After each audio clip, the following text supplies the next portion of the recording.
wallahi wallahi la ilaha illallah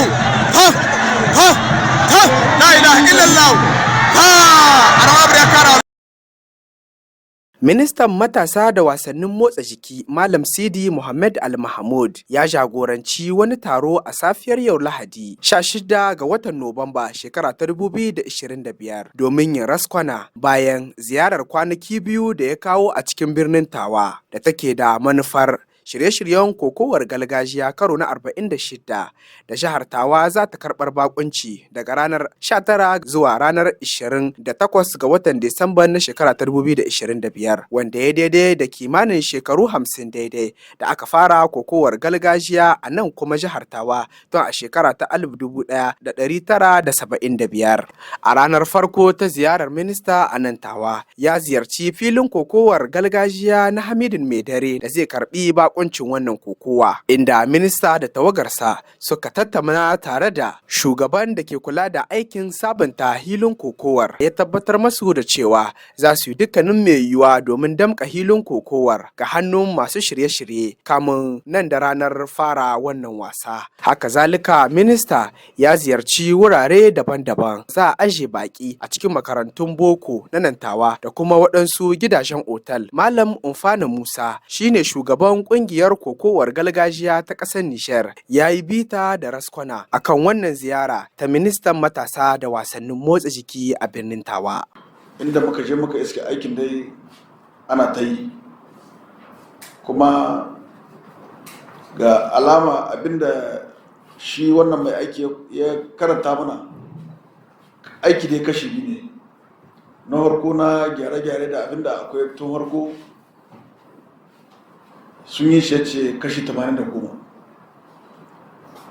Na biyu shine na haɗaɗawa girman hilin kokowa na wuraren da mutane za su zama.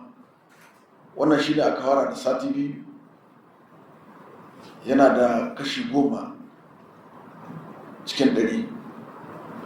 Daga duk alamu dai bayanan da ya bada da kuma yadda suke da ake su daga nan zuwa lokacin kokowa 19 ga wata in Allah da za su ƙara aikinsu, kuma shi ne mu ma babban burinmu a ce wannan lokaci sun ƙara aikinsu an zo an yi kokowa. Na biyu shi ne muka je lakwal-lakwal inda ake sauka delegation, nan ma commission ake barjaman da sun ɗauki matakai deja sun san inda duk za a sauke delegation, kuma an je an yi kyasti idan inda ruwa suke so a gyara, inda ventilator bai yi a gyara, inda wuta ba ta yi a gyara, dushar duka an ɗauki matakai komi wanda za a maida su komi ya zan tsab kakin lokaci ya kai. Na uku shine muka je kuma otal, mun je otal kasu ma saboda akwai mutanen da ya kamata a sauke a cikin otal. Muka je muka gani otal ke yane suke, suna iya ɗaukan mutane ko ba su iya ɗauka. To shi ma alhamdulillah otalukan lallai ga yadda mun gani ana iya kan baki wanda za a sauke, su ma kuma sun ce suna shirye da yadda za su saukar da baki. A ƙarshe dai minista da tawagar da ke mara masa baya sun yi matuƙar farin ciki sosai a game da wannan ziyara da suka kawo a birnin Tawa. Daga bisani dai minista da rakiyar gwamnan jihar Tawa sun kai ziyara ta ban girma ga sarakan gargajiya guda biyu da ke a cikin.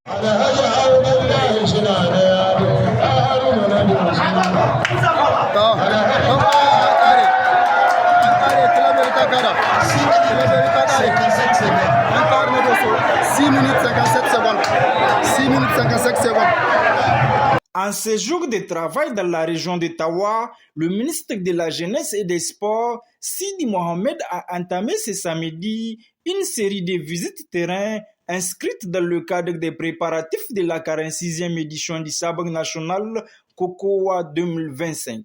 Une édition exceptionnelle placée sous le thème 50 ans de Kokowa au cœur de la souveraineté, du patriotisme et de la refondation du Niger. prévu du 19 au 28 décembre prochain dans la capitale de l'ADER. Première étape de cette tournée, l'arène de lutte traditionnelle de Tawa, véritable centre névralgique des travaux en cours. Le ministre a pu apprécier l'évolution des aménagements depuis les tribunes à rénovation jusqu'aux installations techniques et aux dispositifs de sécurité destinés à accueillir un public nombreux venu célébrer 5 décennies d'un sport profondément ancré dans l'identité nationale. Les responsables techniques ont présenté les différentes phases du chantier avec l'objectif de faire de cette édition un moment historique à la hauteur de sa portée symbolique.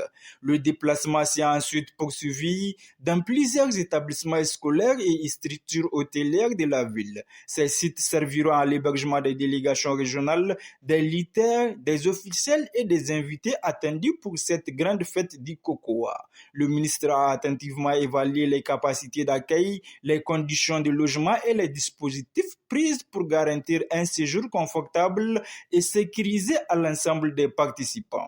Tout au long de cette mission, le ministre Sid Mohamed était accompagné du gouverneur de la région, le colonel-major Suleiman Ahmad Moussa, des membres de son ministère, des autorités administratives et municipales, des responsables des forces de défense et de sécurité, des chefs traditionnels, des directeurs régionaux ainsi que du président de la Fédération nigérienne d'élite. Une forte mobilisation qui illustre l'importance accordée à cette édition, marquant 50 ans de Cocoa. Un demi-siècle de passion, de culture, de cohésion nationale et d'expression du patriotisme nigérien. Wai. Allah ya tsare ba kowa. Sai adar. Tako Dubai.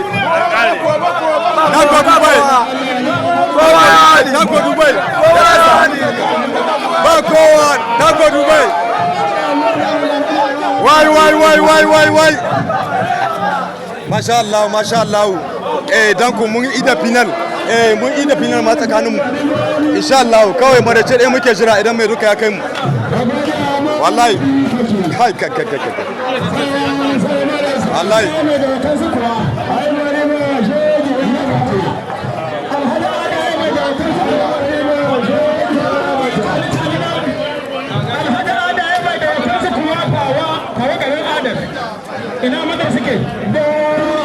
Allah ya tsare. Yanzu yanda shi mai aiki ya kwatanta abin da ya kai aski ya iso gaban goshi. Mun shi kuma cikin lakwal saboda inda za a sauke delegation na jihohi. Wannan kuma duka an ɗauki matakai na tsabtace wuraren da kuma inda babu wani ruwa ko wuta ko ventilator ko duka an ɗauki matakai. Mun je kuma a cikin hotel su ma saboda mu gani irin kamar nauyin da suke ɗauka na mutanen da ya kamata a sauke a cikin hotel da su ma kuma dai alhamdulillah da yin sai da gaba ɗayanta dai alhamdulillah bisa ga abin da muka gani da abin da ya kamata ya kasance kakin nan zuwa lokacin kokowa. Muna ganin da insha Allah komai ya tafi daidai wajen harka aiki ga edarjima. Kusan su ne abu biyu zuwa uku. Bako in ya zo ne ya sami wurin da suka lahiya ya kuma ci abinci yadda ya kamata. Muna ganin insha Allah matakan da aka ɗauka duka shine a lokacin da wannan bako za su samu wurin kwanciya mai kyau kuma za su ci za su sha. Kun gamsu kenan da wannan ziyarar? Mun gamsu da ita kwarai saboda dama shine muhimmin tafiya don mu zo mu gani da ido, mu gani irin tsarin da ake yi yadda muke so ne ko ba haka ba. To alhamdulillah yadda muke ganin dai haka ne muke so mu gani kuma alhamdulillah abin na ta haka.